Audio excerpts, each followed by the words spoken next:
नमस्कार दोस्तों, जिक्वी क्लासेज में आपका एक बार फिर से स्वागत है। दोस्तों हमारी क्लासेस चल रही थी इंडियन आर्मी की और इंडियन आर्मी के में हम क्वेश्चनों के बारे में चर्चाएं कर रहे थे।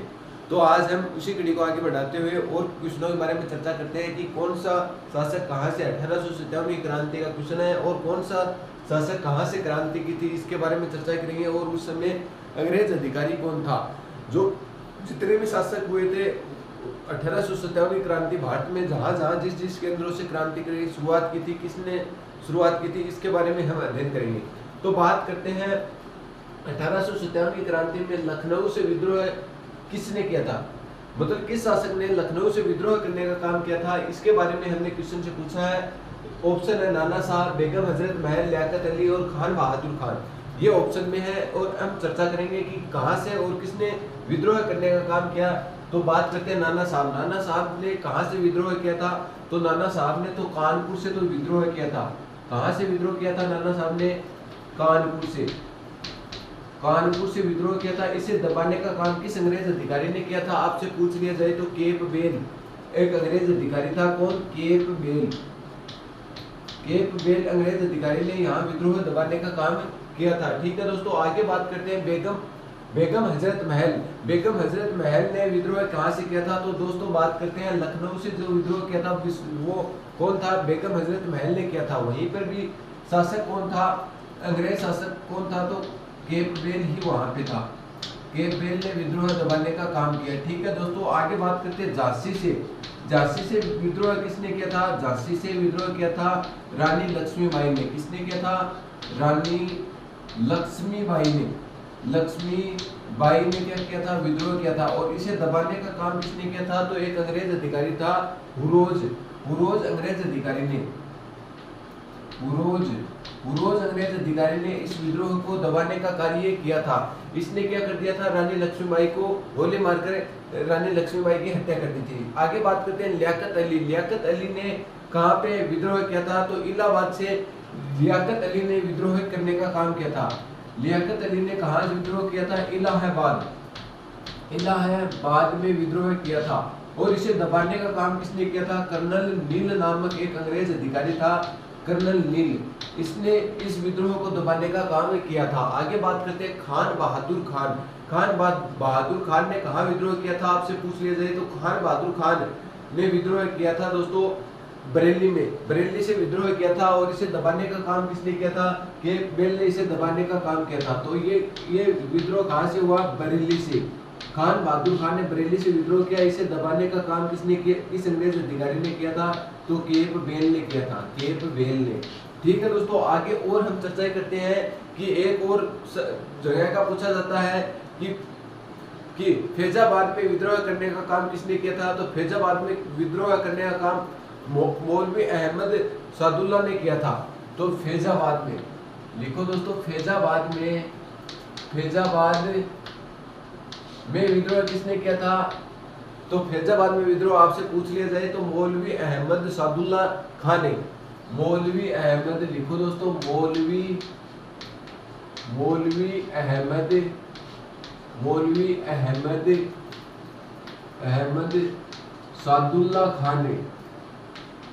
सादुल्ला खान ने विद्रोह किया था। ठीक है दोस्तों, मौलवी अहमद सादुल्ला खान ने यहीं पे क्या फैजाबाद में विद्रोह करने का काम किया था। आगे बात करते हैं फैजाबाद में इसको दबाने का काम किसने किया था? तो इसे दबाने का काम रेनाल्ड नामक अंग्रेज अधिकारी ने किया था। इसे दबाने का काम किसने किया था? रेनाल्ड नामक अधिकारी ने इस विद्रोह को दबाने का काम किया था। बात करते हैं 1857 की क्रांति के समय भारत का एजीजे कौन था? तो कर्नल लॉर्ड कर्जन तो क्या थे? भारत विभाजन के समय थे। और लॉर्ड कैनिंग पूछे जाए तो लॉर्ड कैनिंग क्या थे 1857 की क्रांति के समय? एजीजे, भारत के एजीजे पूछ लिया जाए 1857 की क्रांति के समय तो लॉर्ड कैनिंग। कौन थे? लॉर्ड कैनिंग 1857 के समय थे। 1857 की क्रांति के समय लॉर्ड कैनिंग क्या थे? अंग्रेज अधिकारी थे। ठीक है दोस्तों, लॉर्ड कैनिंग क्या थे? यहीं पे अंग्रेज अधिकारी थे 1857 की क्रांति के समय। तो ये थी दोस्तों 1857 की क्रांति, जो विभिन्न स्थानों पर विभिन्न क्रांतिकारियों ने क्या किया था? विद्रोह किया था। और किस अंग्रेज अधिकारी ने कहां ये विद्रोह दबाने का काम किया था, उसके बारे में मैंने बताया है। अभी अगले क्वेश्चन पे चलते हैं। राष्ट्रपति द्वारा मनोनीत सदस्यों की शक्ति कहां से ली गई है? राष्ट्रपति जो एंग्लो इंडियन सदस्यों को मनोनयन करता है या राज्यसभा में सदस्यों का मनोनयन करता है, यह शक्ति किस देश के संविधान से हमारे संविधान में शामिल की गई है? ये क्वेश्चन में पूछा हुआ है। आयरलैंड, फ्रांस, रूस और कनाडा। कनाडा से तो बात करें तो कौन सी प्रक्रिया ली गई है? संघात्मक शासन की प्रक्रिया। संघात्मक शासन की प्रक्रिया कहां से ली गई है? तो कनाडा से ली गई है संघात्मक शासन की प्रक्रिया। आगे पूछ ली जाए कि रूस से क्या लिया गया है, तो रूस से एक तो मूल कर्तव्य लिए गए हैं। क्या लिया गया है? मूल कर्तव्य। मूल कर्तव्य कहां से लिए गए हैं? रूस से लिए गए हैं। मैंने बताए थे 11 मूल कर्तव्य। वर्तमान में कितने मूल कर्तव्य हैं? वर्तमान में मूल कर्तव्यों की संख्या है 11। मूल संविधान में कितनी थी? तो 0 थी। वर्तमान में जोड़े गए थे कौन से संविधान संशोधन? 42वां संविधान संशोधन 1976 के तहत ये 10 मूल कर्तव्य शामिल किए गए थे। इसके बाद में 11वां मूल कर्तव्य 86वां संविधान संशोधन 2002 में हुआ था। उसके तहत कुछ और तत्व हमारे संविधान में शामिल किए गए थे। ठीक है, तो दोस्तों आगे और हम चर्चा करते हैं कि रूस से और क्या लिया गया है। एक पंचवर्षीय योजना और एक न्याय संबंध। पंचवर्षीय योजना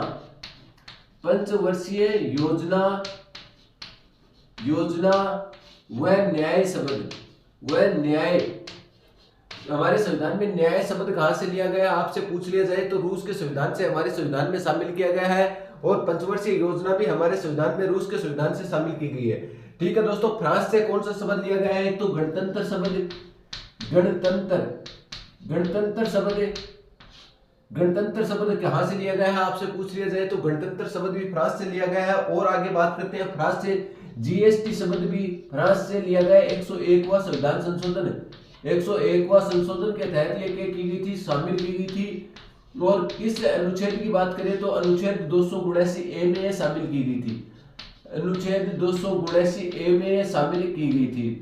279A में क्या की गई थी? शामिल की गई थी। कौन सा? जीएसटी शामिल की गई थी। अब बात करते हैं आयरलैंड से। आयरलैंड से तो दोस्तों एक तो ये मनोनयन की प्रक्रिया, एक नीति जो निर्देशक तत्व है हमारे, नीति निर्देशक तत्व है।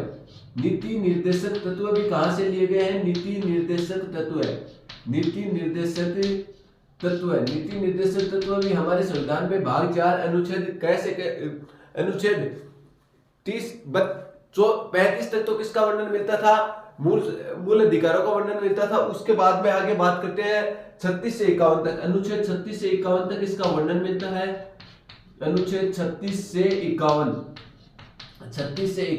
भाग 4 में किसका वर्णन मिलता है? नीति निर्देशक तत्वों का वर्णन मिलता है। और आगे बात करते हैं मूल कर्तव्यों का वर्णन हमने पढ़ लिया। अब बात करते हैं मनोनयन की शक्ति कहां से ली गई है? तो आयरलैंड के संविधान से ली गई है मनोनयन की शक्ति। राष्ट्रपति राज्यसभा से कितने सदस्य मनोनयन करता है? राज्यसभा से 12 सदस्यों का मनोनयन करने का काम करता है। कितने सदस्यों का? 12 सदस्यों का। और कौन से अनुच्छेद के तहत आपसे अनुच्छेद पूछ लिया जाए तो अनुच्छेद 83 के तहत ये सदस्यों को मनोनयन करने का काम करता है। अनुच्छेद 83 के तहत ये 12 सदस्यों को मनोनयन करने का काम करता है, जो कला, विज्ञान, साहित्य, वाणिज्य से आदि में क्या होने चाहिए? वो निपुण होने चाहिए। आगे बात करते हैं लोकसभा में 2 सदस्यों को मनोनयन करता था, वर्तमान में नहीं करता है। लोकसभा में 2 सदस्यों का मनोनयन करता था, 2 सदस्यों का मनोनयन करता था, वर्तमान में नहीं करता है। कौन से संविधान संशोधन के तहत? 104वां संविधान संशोधन के तहत नहीं करता है। 104वां संशोधन के तहत 104वां संशोधन हुआ था। 104वां संशोधन कब हुआ था? 2019 में यह हुआ था। इसमें कौन से अनुच्छेद को हटा दिया गया? अनुच्छेद 331 के तहत। अनुच्छेद 331 में यह क्या करता था? 2 सदस्यों का मनोनयन करने का काम करता था। किसमें? लोकसभा में। अनुच्छेद 331 के तहत ये 2 सदस्यों को मनोनयन करने का काम करता था, उसे क्या कर दिया गया? हटा दिया गया है। वर्तमान में कितने सदस्यों को मनोनयन करता है? केवल राज्यसभा में 12 सदस्यों का मनोनयन करने का काम करता है। तो दोस्तों एक बार हम इसका फिर से रिवीजन करेंगे कि अभी तक हमने क्या पढ़ा है, उसके बारे में हम चर्चाएं करते हैं।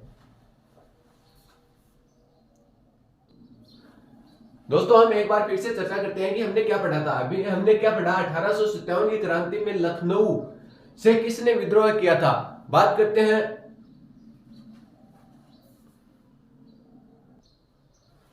दोस्तों हमने पढ़ा था 1857 की क्रांति में लखनऊ से किसने विद्रोह किया था? तो लखनऊ से किसने विद्रोह किया था आपसे पूछ लिया जाए तो बेगम हजरत महल ने लखनऊ से विद्रोह किया था। इसे दबाने का काम किस अंग्रेज अधिकारी ने किया था? तो कैंपबेल ने किया था। पूछ लिया जाए आपसे झांसी से विद्रोह किसने किया था? तो झांसी से विद्रोह रानी लक्ष्मीबाई ने 1857 की क्रांति के समय किया था और इसे दबाने का काम अंग्रेज अधिकारी हुरोज ने क्या किया था? इसे दबाने का काम किया था। इसके बाद में चर्चा करते हैं 1857 की क्रांति के समय भारत का एजीजे कौन था? तो एजीजे कौन था? लॉर्ड कैनिंग क्या था उस समय भारत 1857 की क्रांति के समय एजीजे थे। बात करते हैं नाना साहब ने कहां से विद्रोह किया था? तो नाना साहब ने कानपुर से विद्रोह किया था और अंग्रेज अधिकारी का नाम क्या था? कैंपबेल था। ठीक है दोस्तों, उसी प्रकार लियाकत अली ने कहां से विद्रोह किया था 1857 की क्रांति में? तो इलाहाबाद से विद्रोह किया था और इसे दबाने का काम किस अंग्रेज अधिकारी ने किया था? तो कर्नल नील ने किया था। आगे हम चर्चा करते हैं कि खान बहादुर खान जो व्यक्ति थे उन्होंने कहां से विद्रोह किया था? तो बरेली से विद्रोह करने का काम करते हैं और कैंपबेल ने इस विद्रोह को दबाने का काम किया था। आगे बात करते हैं कि फैजाबाद से विद्रोह 1857 की क्रांति में किसने विद्रोह किया था? तो मौलवी अहमद सादुल्ला ने। मौलवी अहमद सादुल्ला ने फैजाबाद से विद्रोह किया था और इसे दबाने का काम रेनाल्ड नामक एक अंग्रेज अधिकारी ने किया था। तो ये था आपका 1857 की क्रांति में कुछ क्रांतिकारी जिन्होंने विद्रोह किया और साथ में जिन्होंने विद्रोह दबाने का काम किया उस अंग्रेज अधिकारियों के नाम मैंने आपको बता दिए हैं। ठीक है दोस्तों, आगे चर्चा करते हैं कि राष्ट्रपति द्वारा, ये पॉलिटिकल का क्वेश्चन है, राष्ट्रपति द्वारा मनोनीयन सदस्यों की शक्ति कहां से ली गई है? जो राष्ट्रपति राज्यसभा से 12 सदस्य मनोनीयन करने का काम करता है अनुच्छेद 83 के तहत, जो क्या होने चाहिए? कला, विज्ञान, साहित्य, वाणिज्य में आदि में निपुणता होनी चाहिए उसमें, उसे क्या करता है? राष्ट्रपति मनोनयन करने का काम करता है। अनुच्छेद 83 के तहत 12 सदस्यों का मनोनयन करता है। यह प्रक्रिया हमारे संविधान में ली कहां से गई है?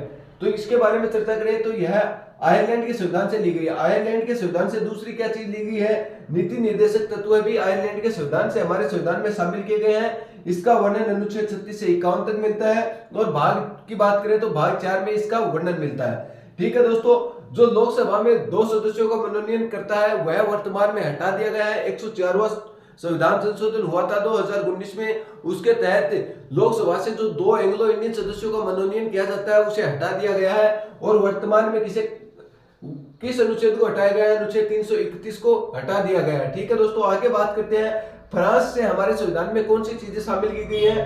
तो फ्रांस से एक तो गणतंत्र जो शब्द है वो हमारे संविधान में फ्रांस से शामिल किया गया है। इसके बाद में बात करते हैं जो जीएसटी है, 101वां संविधान संशोधन के तहत जीएसटी लगती है और अनुच्छेद 279 में ये भी हमारे देश के संविधान में फ्रांस से शामिल की गई है। ठीक है दोस्तों, आगे बात करते हैं रूस से क्या चीज शामिल की गई है?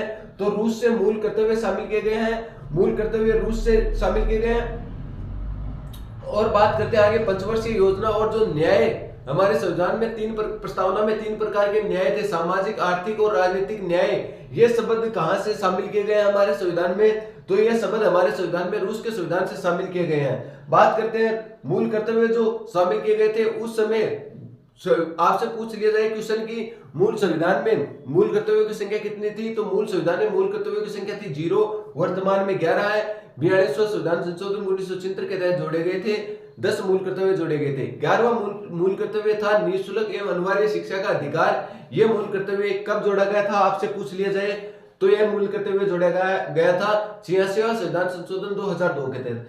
आगे बात करते हैं कनाडा से कौन सी प्रक्रिया ली गई है? तो संघात्मक जो शासन की व्यवस्था है वो हमारे संविधान में कनाडा के संविधान से अपनाई गई है। ठीक है दोस्तों उम्मीद करता हूं आपको ये अच्छे से समझ में आ गया होगा। एक बार आप इसका स्क्रीनशॉट लें, फिर हम आगे के क्वेश्चनों के बारे में और आगे चर्चा करते हैं।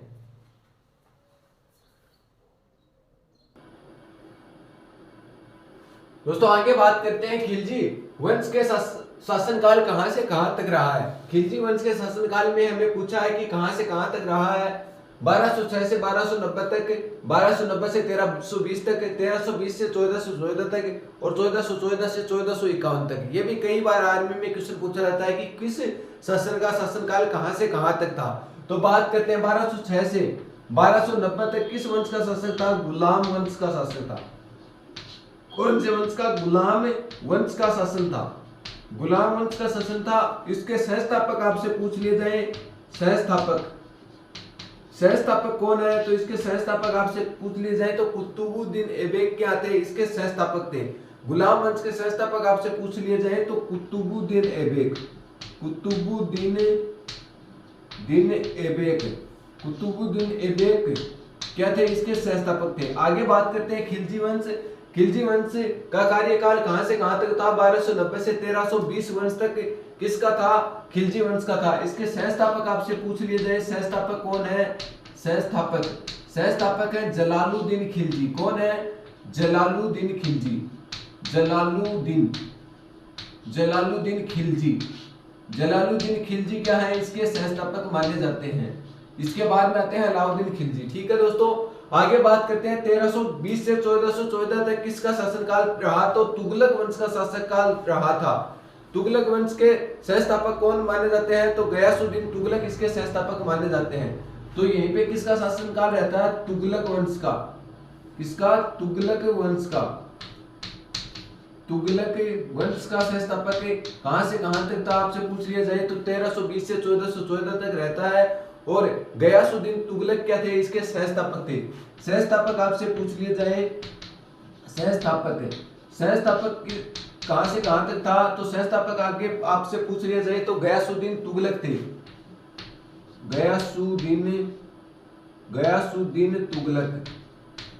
गयासुद्दीन तुगलक क्या थे, इसके संस्थापक थे। इसके बाद में आगे आता है कौन सा, सैयद वंश आता है। सैयद वंश कहां से कहां तक रहता है, 1414 से 1451 तक रहता है। और इसके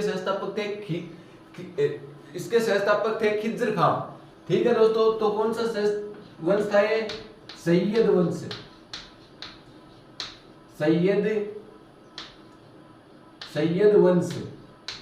सैयद वंश आपसे पूछ लिया जाए संस्थापक इसके, तो इसके संस्थापक है खिज्र खां। संस्थापक कौन है, खिज्र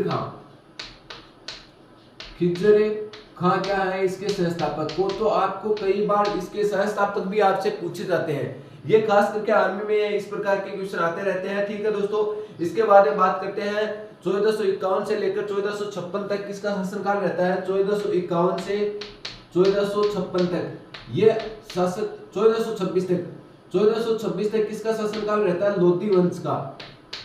और लोधी वंश के बाद में इब्राहिम लोधी के साथ पानीपत का प्रथम युद्ध लड़कर बाबर क्या बैठते हैं, मुगल वंश की क्या रखते हैं, नींव रखते हैं। तो लोधी वंश कहां से कहां तक रहता है, लोधी वंश आपसे पूछ लिया जाए। और लोधी वंश के संस्थापक कौन है, संस्थापक आपसे पूछ लिया जाए बहलोल लोधी। संस्थापक कौन है, बहलोल लोधी क्या है, इसके संस्थापक है।